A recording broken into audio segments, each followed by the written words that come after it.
9 months around the islands, mostly supplying ships with stores. We went to Eniwetok and Kwajalein, all the places that have been made famous by the atomic testing. We then arrived in Leyte Gulf, not long after the Battle of Leyte Gulf,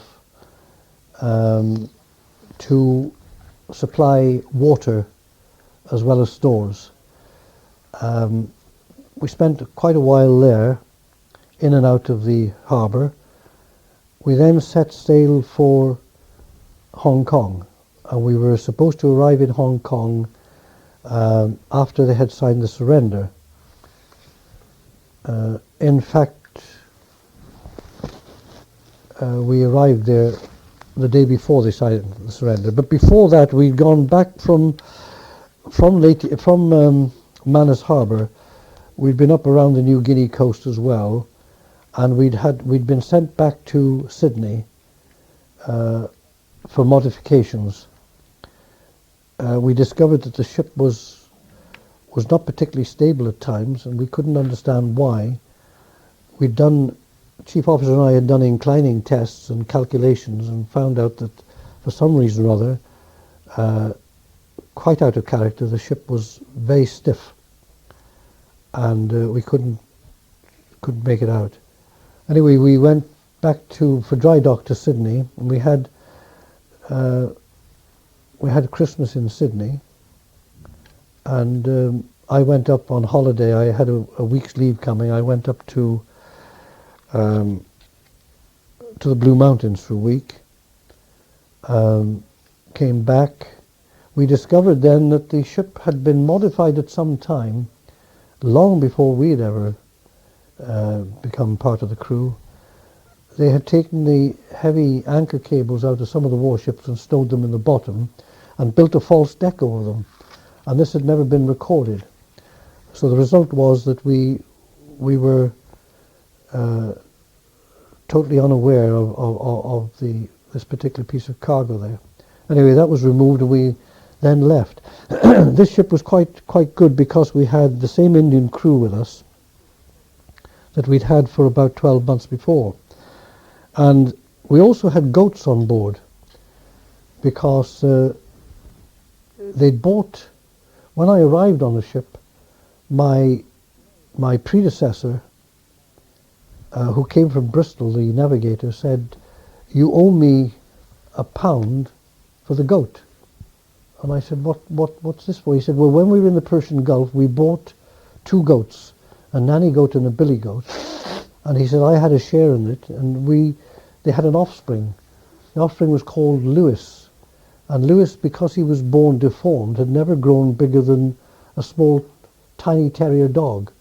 And he said, Lewis belongs to you, but it'll cost you £1. And I said, oh, fair enough. Lewis used to sleep in my cabin.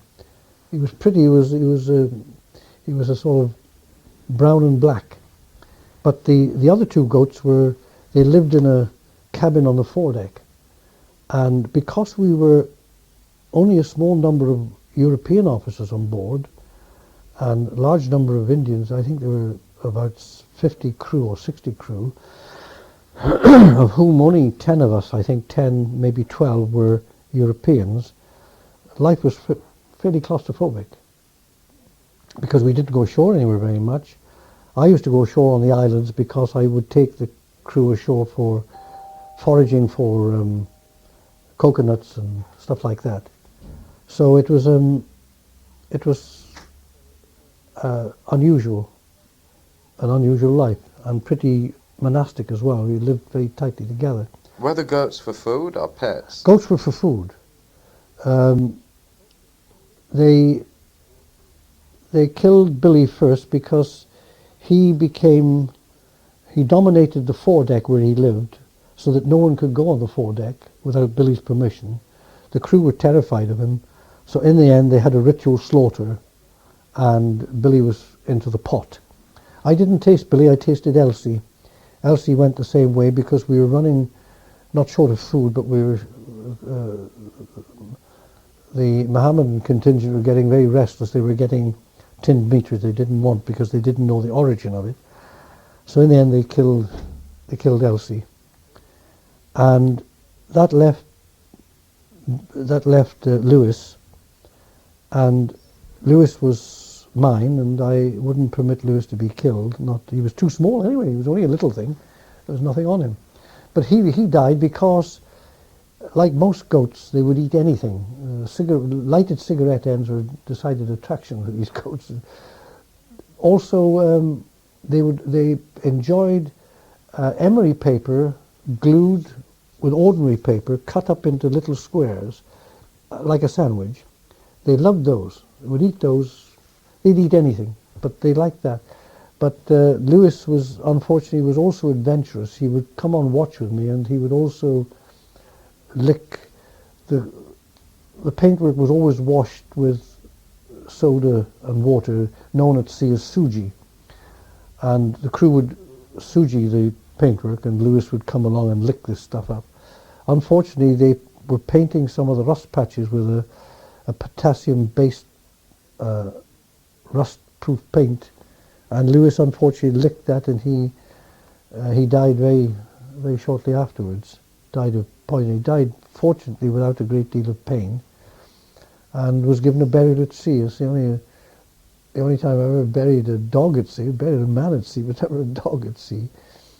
And A goat. a goat, sorry, yes, he was a goat. And we buried Lewis with full honours somewhere between Manila and Hong Kong. Could I ask you if you have any specific VE Day or VJ Day memories? Yes. When we arrived in Hong Kong, they were still firing. Now, I haven't been back to Hong Kong since then, but 2 days afterwards, the surrender was completely signed, and life wasn't normal in Hong Kong, and nothing was normal. All the currency there was Hong Kong dollars overstamped with a Japanese stamp. The bank that I used to deal with was a one-man operation called the Kai Tak Bank. I've never forgotten it because I found a piece of paper belonging to it not so very long ago. He would change any currency into overstamped Hong Kong dollars, and the rate of exchange was fixed according to how he felt about it. But I remember VJ night very well because there was a large Irish contingent there as well. There were a lot of ships in. We all congregated at the Kowloon Hotel, which in those days was a big hotel with a square. And the party started, we arrived in rickshaws and God knows what, and the party started, I would think, about 6 o'clock in the evening. I remember very vividly about 2 o'clock in the morning, we were moving the grand piano from one floor to take it downstairs to put it in the square so we could have everybody dancing. I wasn't the only one, there were dozens of us involved in this. The manager was a Eurasian, very nice man, small, and he he saw that we couldn't get this piano into the lift, which is what we were trying to do. So he persuaded us not to do that, to carry it. So we carried it downstairs with this little chap sitting on top of it. Got it down into the main square, and one of our people, a chap called Morland, who was from Newcastle, was a very good pianist. And Morland was playing there without music, and by this time the hotel was seething with people. Everybody was letting off fireworks, and it was quite a do. And I arrived back at the ship in time for my watch, about 6 o'clock. And while I was in the shower, getting changed and getting ready to go on watch, the quartermaster came to me and said, "Sab," he said, "there's a rickshaw man." I said, "Well, what's he want?" He said, "I think he wants some money." So I went out. I gave the quartermaster, I said, "Well, give him this and that'll be okay." he went and he came back. He said, no, he wants more. I said, no, that's more than enough. No, he said, you bought the rickshaw. So I was lumbered with this rickshaw for about a week. I didn't know what to do with it. In the end, we resold it to someone. And we stayed there. We had a party on board. There were warships in, and we were in Hong Kong for quite a while. And then my service time, I'd done my 3 years. And the Admiralty had asked me, would I be prepared to stay out east? And I said, yes, I was more than happy. I'd been offered a job in Hong Kong with a thing called CINRA, Chinese International Relief Agency, running barges up and down the rivers in China with relief stuff on board. But the Admiralty wouldn't release anyone. I also had been offered a job in Australia with a company running between Sydney and the islands, the Burns-Phillips line. But of course, again, I couldn't get released, so they sent me down, first of all, to Queensland, and then to Brisbane, rather, and then down to Sydney.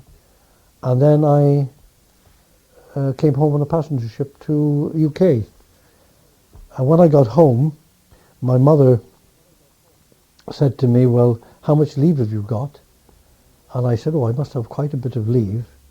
Anyway, the Admiralty wrote to me within 3 days and said, we expect you to join a ship in Newcastle the following week. I contacted them and they said, well, sorry, but you took your leave on the way down to Sydney. You had a fortnight in Sydney. You had part of your leave coming home. So after 3 years, I had about a week's leave left. So I didn't do very well out of that. And then after that, I joined a couple of Admiralty ships in the UK, but didn't go back to sea with them. And eventually came ashore. Got my master's ticket in 1947. Who do you think had the worst job in the war, the Merchant Navy or the Royal Navy? On balance, the Merchant Navy, I think. Mainly because they were largely unprotected.